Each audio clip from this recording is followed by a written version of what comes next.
Fascist সরকারের গুম, খুন, দুর্নীতি সহ রাষ্ট্রবিরোধী কর্মকাণ্ড এবং জুলাই গণহত্যার সঙ্গে জড়িতদের বিচারের দাবিতে পঞ্চগড়ে গণমিছিল করেছে বাংলাদেশ ইসলামী ছাত্র শিবির।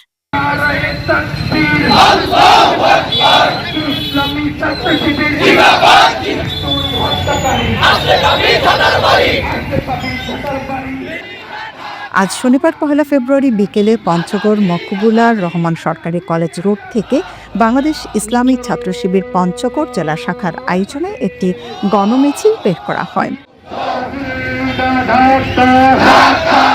গণমিছিলটি শহরের বিভিন্ন সড়ক প্রদক্ষিণ করে। মিছিলে ছাত্র শিবিরের নেতাকর্মীরা অংশ নেন।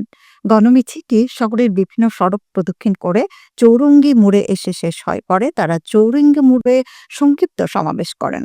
সমাবেশে বক্তব্য রাখেন বাংলাদেশ ইসলামী ছাত্র শিবিরের কেন্দ্রীয় কার্যনির্বাহী সদস্য ও বেগম রোকেয়া বিশ্ববিদ্যালয়ের সভাপতি মোহাম্মদ সোহেল রানা, পঞ্চগড় ইসলামী ছাত্র শিবিরের সভাপতি জুলফিকার ও সাধারণ সম্পাদক রাশেদ ইসলাম প্রমুখ।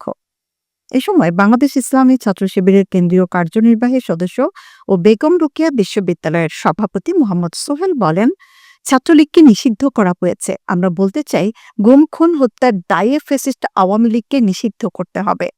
ফ্যাসিস্ট আওয়ামী লীগের প্রত্যেকটা গুম, খুন ও হত্যার বিচার করতেই হবে।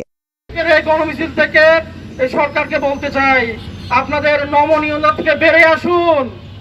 আপনারা পতিত ফ্যাসিস্ট আওয়ামী লীগের প্রত্যেকটা গুম, খুনের বিচার করুন।